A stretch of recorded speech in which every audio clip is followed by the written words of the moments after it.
பேச்சுரிமை YouTube channel நண்பர்கள் அனைவருக்கும் வணக்கம். ஏப்ரல் 2ஆம் தேதி ஈரான் ஒரு அறிவிப்பு வெளியிட்டது. அவர் தற்போதைய பிரீமியர் முஸ்தபா ஒரு அறிவிப்பு வெளியிட்டார். அது என்னன்னா, அதற்கும் இந்த F-15 விமானம் உள்ளே வந்ததற்கும் உள்ள தொடர்பு என்னங்கிறது பற்றி தான் நம்ம பார்க்கலாம். எப்படி இந்த F-15 விமானம் வீழ்த்தப்பட்டது, ரெஸ்கியூ ஆபரேஷன் முடிவடைந்ததா, அமெரிக்க வீரர்கள் மீட்கப்பட்டார்களா, அது உண்மைதானா, ஈரான் அவர்களை கேப்சர் பண்ணிருச்சா என்கின்ற பலவித குழப்பமான செய்திகளுக்கு மத்தியில் நான் உங்களை சந்திக்கிறேன். அந்த செய்தி என்னன்னா, ஈரான் வெளியிட்ட செய்தி, நாட்டு மக்களுக்கு ஒரு செய்தி சொல்றாங்க. தயாராக இருங்கள், எங்களுடைய உத்தரவுக்காக நீங்கள் காத்திருக்க வேண்டாம். அமெரிக்க படை உள்ளே வந்தால், எதிரிகள் எல்லையை கடந்து உள்ளே வந்தால் நீங்கள் அவர்களோடு எதிர்த்து போரிடுங்கள் அப்படிங்கிற செய்தியை அவங்க கொடுக்குறாங்க. எங்களுடைய உத்தரவுக்கு நீங்க காத்திருக்க வேண்டாம், நீங்களே போர் முனைக்கு போயிருங்க, எதிரில் வருபவர்களை தாக்கி அழியுங்கள் அப்படிங்கிறாங்க. அப்படின்னா என்ன அர்த்தம்னா, நாட்டு மக்களுக்கு தேவையான ஆயுதங்களை அவங்க வழங்கிட்டாங்க. முன்னதாகவே ஈரான் அரசு தன்னுடைய நாட்டு மக்களுக்கு தேவையான ஆயுதங்களை வழங்கிவிட்டது. எங்கேயாவது நடக்குமா? மற்ற நாடுகள்ல எல்லாம் இப்படி கொடுத்தால் என்ன ஆகும்? ஒரு குழு, ஒரு குரூப் சேர்ந்துக்கிட்டு புரட்சி பண்ணி ஆட்சியை கவிழ்க்க பார்ப்பேன். ஒரிலாக்கள்ங்கிற பேர்ல பயங்கரவாத அமைப்பு, கூலிப்படையெல்லாம் தோன்றுவேன். அந்த நாட்டில் அதெல்லாம் கிடையாது. எல்லாரும் ஒரே மாதிரி இருக்கான் பாருங்க. நாட்டுக்காக போராடுறதுக்கு, உயிர் தியாகம் பண்றதுக்கு அவன் தயாரா இருக்கான் அப்படிங்கிறத ஈரான் அரசும் தெரிந்து கொண்டது. அதனால நம்பிக்கையோடு தன் மக்கள் மேல் நம்பிக்கை வைத்து ஆயுதங்கள் கொடுத்துருக்கான். இது எந்த நாட்டிலேயாவது நடக்குமா? அந்த மக்கள் அவ்வளவு நேர்மையாக நாட்டிற்கு விசுவாசமாக இருக்கிறார்கள். அது ஒரு பக்கம். இந்த F-15 விமானம் எங்கிருந்து வந்தது, ஏன் வந்தது, எப்படி வீழ்த்தப்பட்டது, வீழ்த்தப்பட்ட பின் அந்த பைலட்டுகள், காம்பேக்ட் பைலட்டுகள், அந்த விமானத்தில் இருந்த விமானியும் வீப்பன் ஆபீசரும் எங்க, என்ன ஆனது, அமெரிக்கா உண்மையிலே மீட்டதா என்ற கேள்விகளுக்கு நாம் விடை காண வேண்டும்.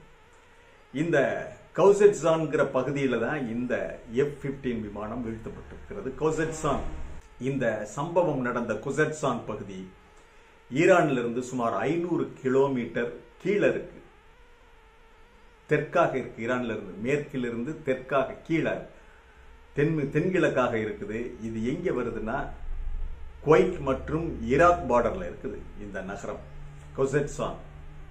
இந்த பகுதி ப்ராவின்ஸ் ஈராக் மற்றும் குவைத் பார்டர்ல இருக்கிற இந்த பகுதி தான் கொசட்சான். மலையும் கரடுகளும் பாலைவனமாக இருக்கின்ற பகுதி. எங்கேயும் பச்சை புல்வெளிகளை பெரிதாக பார்க்க முடியாது. எங்கேயோ ஒரு பாலைவன சோலை இருக்கும். மக்கள் ஆடு மேய்ப்பது, இதுதான் தொழில் அவர்களுக்கு. ஆடு மேய்ப்பது, அந்த கம்பள நெசவு, இதுதான் அவங்களுக்கு தொழில். சிறிய சிறிய விவசாயம் செய்வார்கள். மக்கள் பரவலா, நெருக்கமான மக்கள் தொகையில் பரவலா வாழ்றாங்க.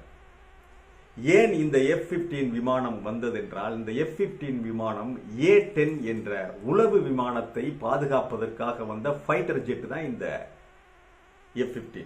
இது ஃபைட்டர். வேற ஏதாவது விமானங்கள், ஏவுகணை இதெல்லாம் வந்தா ஹாட் மிசைல்ஸ் விட்டு அந்த ஏவுகணை திசை திருப்ப, அல்லது வேற ஏதாவது ஃபைட்டர் விமானங்கள், ஈரானுடைய விமானங்கள் வந்தால் அடித்து வீழ்த்துவதற்கு பாதுகாப்பாக வந்ததுதான் இந்த F-15 விமானம். இந்த A-10 விமானம் தான் உளவு விமானம். இந்த ரெண்டு விமானம் வர்றாங்க. எதற்காக வருகிறார் என்றால், தரை இறங்குவது, அதாவது தரைப்படை ஈரானுக்குள்ள புகுந்து எப்படியெல்லாம் எந்தெந்த பகுதியில் எவ்வளவு மழை இருக்கு, என்ன இருக்கு, என்னங்கிறதெல்லாம் ஒரு கால்குலேட் பண்றதுக்கு, நேரடியாக இந்த சேட்டலைட் இமேஜை விட இது தெளிவான இமேஜ் எடுக்கிறதுக்கு, இந்த பகுதியினுடைய நில அமைப்பு, எங்கெங்கே எல்லாம் குடியிருப்புகள் இருக்கிறது, மக்கள் நடமாட்டம் எங்கே இருக்குது, இதையெல்லாம் தெரிந்து கொள்வதற்காக உளவு வேலைக்காக வந்தது இந்த விமானங்கள் ரெண்டும். ஒன்று A-10 விமானம் உளவு பார்ப்பது, அதற்கு பாதுகாப்பாக வந்தது F-15. ரெண்டையுமே அடிச்சிருக்காங்க. இதுல A-10 விமானம் மேனேஜ் பண்ணிட்டு போய், உங்களுக்கு வால் பகுதியில தான் அடி விழுந்தது. அந்த A-10 விமானம் மேனேஜ் பண்ணி குவைட்லயோ அல்லது ஈராக்லயோ இருக்கிற அவர்களுடைய தளத்துல போய் இறங்கிட்டாங்க. ஆனால் இந்த F-15 மிகச் சரியாக அடிக்கப்பட்டு விட்டது ஹார்ட் ஷேக்கிங் மிசைலால. இந்த மிசைல் எங்கிருந்து வந்ததுன்னா தோல்ல இருந்து வச்சு ஏவுகிற ஸ்டிங்கர் மிசைல். இதுவும் அமெரிக்கன் தயாரிப்பு தான். இந்த அமெரிக்கன் தயாரிப்பு ஆப்கானிஸ்தானத்துக்கு வழங்கப்பட்டது முஜாஹிதீன்களுக்காக. அது அங்கே மாறி இங்கே மாறி இவங்க ஈரான் கையில வந்து சேர்ந்து அவங்க இதை டெவலப் பண்ணிட்டாங்க. சீன உதவியோடு ரஷ்ய உதவியோடு அதை டெவலப் பண்ணிட்டாங்க. டெவலப் பண்ணி தோல்ல வச்சு மொபைல் லான்ச்சர்ல தான் வச்சு அடிச்சிருக்காங்க. வண்டியில வந்திருக்காங்க. விமானம் உள்ள வருதுன்னு உடனே தகவல் உடனே மக்கள் சொல்லியிருக்காங்க. உடனடியாக அவங்க வந்திருக்காங்க. வந்து தோல்ல வச்சு அடிச்சிருக்காங்க. ஏட்டன் சாதாரண அடியோட தப்பிச்சு போயிட்டான். இந்த F-15 மட்டும் மிக சரியாக அடிக்கப்பட்டு உடனடியாக விமானிகையும் அந்த வீப்பன் ஆபீசரும் எஜெக்ட் பண்ணப்பட்டாங்க. 2 பேரும் கீழே விழுகிறாங்க. அடிபட்டுட்டாங்கன்னு உடனடியாக அமெரிக்காவுடைய பிளாக் ஹாக் ஹெலிகாப்டர் 2 ஹெலிகாப்டர் வருது இவங்களை மீட்பதற்காக. இந்த 2 ஹெலிகாப்டர் வந்து மீட்பு நடவடிக்கைகள் வரும் பொழுது அதற்குள்ள 2 மணி நேரம் ஆயிடுச்சு. இந்த விஷயத்தை உடனடியாக ஈரான் அரசு உடனடியாக செய்தி சேனல்ல இவர்களை உயிரோடு பிடித்து அவங்களுக்கு எந்த ஒரு இதுவும் செய்ய வேணாம், அவங்கள உயிரோடு பிடித்து கொண்டு வந்து அரசிடம் ஒப்படைத்து விட்டால் $60,000 US டாலர்கள் அவங்க தர்றதா அவங்க அறிவிச்சிட்டாங்க. பொதுமக்கள் அங்க இருந்து ஆர்வத்தோட அவங்க துப்பாக்கிகளோட இதெல்லாம் எடுத்துக்கிட்டு இவங்களை பிடிக்கிறதுக்காக வர்றாங்க. அதே சமயம் ஏன்னா இது விழுந்தது வந்து இந்த ஈராக் பார்டர்ல, அதனால ஈஸியாக அவர்கள் வருவதற்குள் இந்த 2 ஹெலிகாப்டரும் வந்துட்டாங்க. 2 ஹெலிகாப்டர் வந்து மீட்பு நடவடிக்கையில் ஏன்னா இப்ப GPRS இருக்கு. அந்த ஒரு விமானியினுடைய ஒருத்தர், அதாவது வீப்பன் ஆபீசரா அல்லது விமானியா தெரியாது, ஒருத்தருடைய பாராசூட் மிக சரியாக டிரைவ் ஆகி பாராசூட் வந்து திசையை மாற்ற முடியும். கீழே விழுகும் போது அதற்கான அந்த மாதிரியான பாராசூட் இருக்கு. இப்ப அந்த திசை காற்றடிக்கும் திசையிலிருந்து மாற்றி அவங்க ஈராக் பார்டர் நோக்கி போறதுக்காக அவங்க அந்த மாதிரி பாராசூட்ல இறங்கும் போதே அவர் தகவல் சொல்லிட்டார் விமானி. GPRS எல்லாம் ஆன்ல இருந்திருக்குது. அவர் எங்க இருக்கிறாருங்க லொகேட் பண்ணி இந்த 2 ஹெலிகாப்டர் உள்ள வந்துட்டாங்க. வந்து ஒருத்தரை எடுத்துட்டதா சொல்றாங்க. ஆனால் இந்த 2 ஹெலிகாப்டரும் அடிக்கப்பட்டு விட்டது. பிளாக் ஹாக் ஹெலிகாப்டர்ஸ் 2ம் அடிக்கப்பட்டு விட்டது. அடிக்கப்பட்டு சேதங்களோடு மீண்டும் அந்த ஒருத்தரை தூக்கியதோடு இந்த ஹெலிகாப்டர்கள் 2ம் மீண்டும் அங்கே போயிட்டாங்க. ஈராக்ல போய் லேண்ட் ஆகிட்டாங்க. இன்னும் ஒருவரை மீட்க வேண்டுமா இல்லையா? இன்னும் ஒருவரை மீட்பதற்கு அவங்க ஹெலிகாப்டர் கொண்டுகிட்டு வரணும்ல. ஹெலிகாப்டர் தான் மீட்க முடியும். அதற்குள்ளாக மக்கள் துப்பாக்கிகளோடு மலைப்பகுதிகள் தேடுதல் வேட்டையை ஆரம்பிச்சாங்கன்னு உடனே அவங்க ஹெலிகாப்டர் வந்து வரல. ஏன் நீ வந்து காம்பாக்ட் பைலட் தானே, சூயிங்கத்தை மென்னுக்கிட்டு ஒரு 50-60 படை வீரர்களை கொண்டு வந்து பாராசூட்ல இறக்கி ஈரானியர்களோடு மோத வேண்டியதானே, சண்டை போட வேண்டியதானே, அந்த பகுதியை கேப்சர் பண்ண வேண்டியதானே. நீ தான் காம்பாக்ட் பைலட்டு. சூயிங்கம் மென்னுக்கிட்டு உடனே இந்த மைக் இதெல்லாம் மாட்டிக்கிட்டு, ஹெல்மெட்டு மைக் இதெல்லாம் மாட்டிக்கிட்டு பெரிய காம்பாக்ட் பைலட்னு இந்த சினிமாவில் வர்ற நடிக்கிறது மாதிரி எல்லாம் நடிக்கிறதெல்லாம் அருமையாக நடிப்பாங்க. வந்து ஈரானிய டெரிட்டரிக்குள்ள அந்த குறிப்பிட்ட பகுதியை கேப்சர் பண்ண வேண்டியதானே. முடியாது. இது நேரடி யுத்தம். இது முடியாது. மக்கள் கையில மாட்டினா என்ன ஆகுங்கிறது அவங்களுக்கு தெரியும். ஆகவே மீண்டும் இங்கே பறந்தால், இன்னும் ஹெலிகாப்டர் எடுத்துக்கொண்டு போனால் மேற்கொண்டு அவமானமாகிரும், அடிச்சு போட்டுருவேன், வாயை மூடிக்கிட்டு இருங்கடான்ட்டாங்க. அந்த ஒரு ஆளை எப்படியோ அவன் பிடிச்சான்னா கொண்டு வந்துடுவான் அப்படின்னு சொல்லி இப்பொழுது ஈரானிய மக்கள் உள்ள இறங்கி தேடிக்கிட்டு இருக்காங்க. மீட்கப்பட்டாரா என்பதை பற்றிய தகவல் நமக்கு இன்னும் வெளிப்படையாக தெரிவிக்கப்படவில்லை. இன்னொரு கேள்வியும் இதுல வருது. ஏன் ஈரான் தன்னுடைய ஹெலிகாப்டரில் போய் அவங்கள தேடல அப்படின்னு சொல்லி அதை செய்ய மாட்டாங்க. ஈரான் தன்னுடைய ஹெலிகாப்டர்ஸ் இதையெல்லாம் போக்குவரத்துக்கு தான் வச்சிருக்கான். இவன் இங்க இருந்து ஹெலிகாப்டர் எடுத்துக்கிட்டு வந்தாவே இவன் ஈராக் பார்டருக்கு வரணும், இங்க வரணும், ஈராக் பார்டருக்கு வரணும். ஆகவே இவன் குவைட்ல இருக்கிற விமான தளத்திலிருந்தோ அல்லது ஈராக் தளத்திலிருந்தோ இந்த ஹெலிகாப்டரை தாக்குவது எளிது. அப்படிங்கிறதுனால அவங்க பொதுமக்களை வந்து தேடி பிடிக்க சொல்லியிருக்காங்க. அது எளிது. பொதுமக்களுக்கு அந்த பகுதியில் விழுந்தது அவங்களுக்கு தெரியும், அவங்க தான் தேடி கண்டுபிடிப்பாங்க. இந்த அமெரிக்க சோல்ஜர் எங்கே பதுங்கி இருக்கிறார், எங்கே ஒளிந்திருக்கிறார், அவங்களுக்கு அதில் ட்ரைனிங்லாம் எடுத்தவங்க எப்படி மக்கள்கிட்ட இருந்து எப்படி தப்பிக்கணும், எத்தனை நாளாக இருந்தாலும் அந்த காட்டு பகுதிக்குள்ள தண்ணியை குடிச்சுக்கிட்டு ஏதோ ஒரு நிழலுக்குள்ள இதில் இருந்து பதுங்கி இருந்து எப்படி தகவல் கொடுத்து எப்படி தப்பிக்க வேண்டும், அல்லது இரவு நேரத்தில் தப்பிக்கிறதுக்கு பார்ப்பாங்க.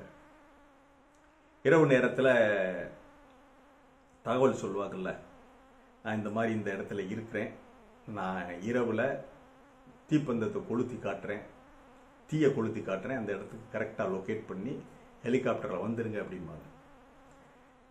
ஏன்னா தப்பிக்கிறது பகலில் தப்பிக்க முடியாது. பகல் முழுவதும் எங்காவது மறைந்திருந்து விட்டு அந்த சோல்ஜர் இரவில் தான் தப்பிப்பார். இரவில் கரெக்டாக அவங்க அந்த ஃபோனில் தன்னுடைய ஃபோனில் இருந்து தகவல் சொல்லி எந்த இடம்ங்கிறதையும் லொக்கேஷன் பார்த்துருவாங்க. பார்த்துட்டு நிச்சயமாக இவர் தீப்பந்தத்தை கொளுத்தி தீயை காட்டுவார். அந்த ஸ்பாட்டை பார்த்த உடனே வருவாங்க. இதுவும் ஈரானுக்கு தெரியும், ஈரான் மக்களுக்கு தெரியும். அவர்களும் இந்த மாதிரி ராத்திரியில் வந்தாலும் வருவானுங்க, தீப்பந்தத்தை கொளுத்தி காட்டுவேன், நம்ம போய் பிடிச்சிடலாம. இவங்களும் தயாராக இந்த இடத்துல பதுங்கி இருப்பார். மலையில் ஒளிந்து கொண்ட ஒரு எலியை பிடிக்கின்ற வேட்டையில் ஈரானியர்கள் இறங்கியிருக்கிறார்கள். வாழ்வா சாவா என்ற ரீதியில் இந்த சோல்ஜருடைய நிலை இருக்கிறது, அமெரிக்க சோல்ஜருடைய நிலை.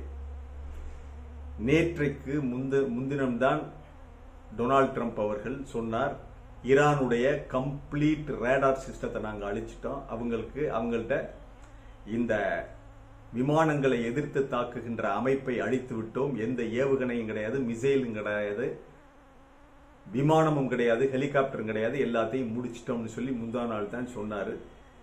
நேற்று அடி வாங்கி வெக்கம் வர அடிச்சிருக்கேன். 2 ஹெலிகாப்டரும் போச்சு, ஒரு ஏட்டன் விமானமும் போச்சு. இந்த F-15 யாராலும் வீழ்த்த முடியாத F-15 விமானத்தையும் ஈரான் வீழ்த்திவிட்டது. இந்த F-15 விமானத்தை வீழ்த்திய ஏவுகணை சீனாவில் இருந்துதான் பெறப்பட்டது. அவங்க செங்குடு விமானத்திலிருந்து அடிக்கிற ஏவுகணை தான் சொல்லி ஒன்று சொல்றாங்க. அதையும் நாம் கவனத்தில் கொள்ளலாம். இருந்தாலும் ஸ்டிங்கர் மிசைல் வச்சு தான் அடிச்சதா நமக்கு கிடைத்த தகவல். வெளிநாட்டு ஊடகங்கள் சொல்லிக் கொண்டிருக்கிறார்கள், மக்கள் தொடர்ந்து தேடிக்கொண்டிருக்கிறார்கள். அநேகமாக இன்று அல்லது மாலைக்குள் அந்த இன்னொரு அமெரிக்க வீரருடைய நிலை தெரிந்துவிடும். இதே சமயம் அந்த மிஸ் ஆகின அந்த அமெரிக்க வீரருடைய அம்மா, அவங்களுடைய தாயார் உருக்கமான வேண்டுகோளை விடுத்திருக்கிறார் ஈரான் மக்களுக்கு. என்னுடைய மகனுடைய உயிரை காப்பாற்றுங்கள், நீங்க அவரை பிடிச்சா ஒப்படைச்சிருங்க அரசுகிட்ட, தயவு செய்து அவரை காப்பாத்துங்க, அவரை கொன்றாதீங்க அப்படின்னு சொல்லி அவங்க வேண்டுகோள் விடுத்திருக்காங்க. அந்த அம்மா ஒரு தாயினுடைய இடத்திலிருந்து வேண்டுகோள் விடுத்திருக்கிறார். அருமைக்குரிய டொனால்டு ட்ரம்ப், நாங்க என்னைக்காக போரிடலைன்னு சொல்லி ஒரு 4 நாள் முன்னாடி சொன்னவர், இன்றைக்கு நாங்கள் என்னைக்காகத்தான் போரிட்டோம் அப்படின்ட்டாரு. திருப்பி பல்ட்டி அடிச்சு பல்ட்டி அடிக்கிறாரு. நேத்து பேசினதை இன்னைக்கு மறுக்கிறார், இன்னைக்கு பேசியதை நாளைக்கு மறுப்பார்.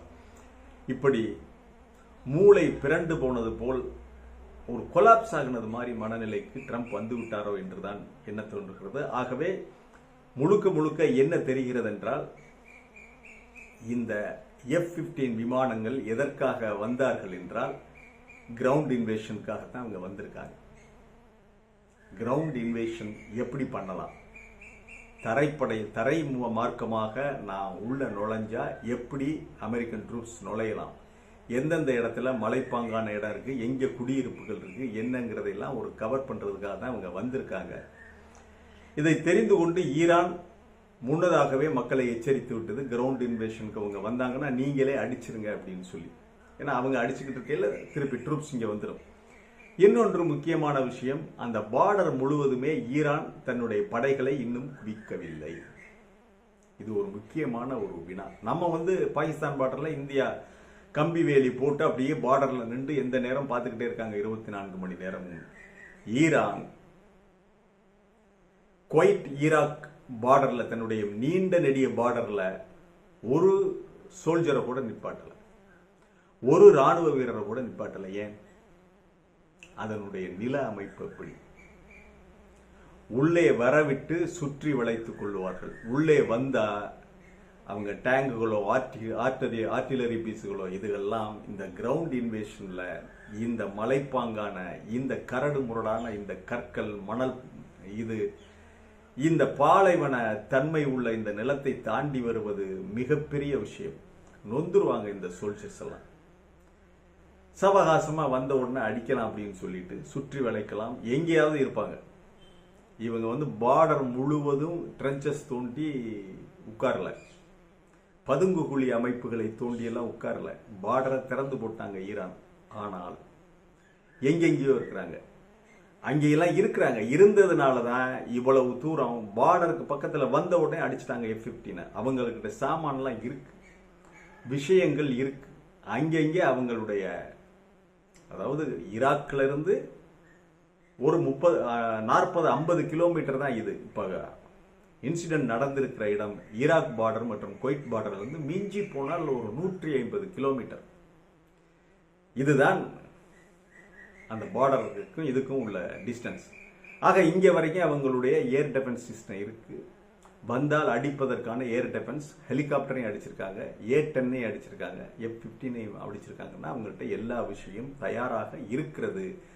பார்டர் திறந்து கிடக்குங்கிறதுக்காக திறந்த வீட்டுல நாய் நுழைஞ்சது மாதிரி நுழைஞ்சா எங்கே இருந்து அடி விழுகும் என்று தெரியாது. கணிசமான உயிரிழப்புகளை அமெரிக்க வீரர்கள் சந்திக்க நேரிடும். இதுதான் தற்போதைய சூழ்நிலை. மீண்டும் ஒரு காணொலியிலே சந்திக்கிறேன். இது வாய்ஸ் ஆஃப் தமிழ் வழங்கும் பேச்சுரிமை சேனலை சப்ஸ்கிரைப் பண்ணுங்க, மறக்காம பெல் பட்டனை அழுத்துங்க, கமெண்ட் செய்யுங்கள், ஷேர் செய்யுங்கள், பிடித்திருந்தால் லைக் செய்யுங்கள். நன்றி, வணக்கம்.